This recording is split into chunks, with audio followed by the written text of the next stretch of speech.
সম্ভাবনা বলতে চাই যে যে ইসলামী শিক্ষা দেওয়া হচ্ছে এখান থেকে এটা আরো বিস্তারিত হোক। যারা শিক্ষা দিচ্ছেন, গ্রহণ করছেন, তারা যাতে কোরআন হাদিসের বিধানকে অনুসরণ করতে পারেন সেই আকাঙ্ক্ষা করছি। আর পাশাপাশি হেফজ শাখা এখানে চালু আছে। কোরআনকে হেফজ করা অত্যন্ত গুরুত্বপূর্ণ বিষয়।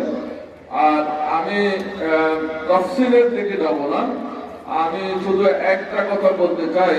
আল্লাহ তাআলা কোরআনে বলেছেন সূরা আহজাবে, লাকাদ কানা লাকুম ফি রাসূলিল্লাহি উসওয়াতুন হাসানাতুন লিমান কানা ইয়ারজুল্লাহ ওয়াল ইয়াউমিল আখিরা ওয়া যাকারাল্লাহা কাসীরা।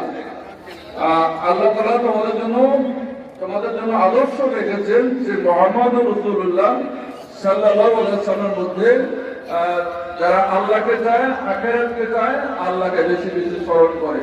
তার আদর্শ কে? মুহাম্মদুর রাসূলুল্লাহ সাল্লাল্লাহু আলাইহি ওয়াসাল্লাম। আমি বলবো যে আমার হুজুর আমাকে যারা শিক্ষা দেন, যারা মুফাসসির, যারা আমাকে শিক্ষা দিয়েছেন, তারা আমার আদর্শ না। আদর্শ হচ্ছে আল্লাহ রাসূল সাল্লাল্লাহু আলাইহি ওয়াসাল্লাম। রাসূল সাল্লাল্লাহু আলাইহি ওয়াসাল্লামের জীবনের সকল দিক অনুসরণ করার যোগ্য। আমার হুজুর হয়তো আমাকে ইসলামের কিছু কিছু দিক তার মধ্যে গুণ আছে, কিন্তু আল্লাহ রাসূলের মধ্যে যত রকমের গুণ দরকার মানুষের মধ্যে সবগুলো তিনি আদর্শ ছিলেন। আর আল্লাহ রাসূলের জীবন হচ্ছে যে মক্কার জীবন হলো নবী হওয়ার পরে মক্কায় ছিলেন।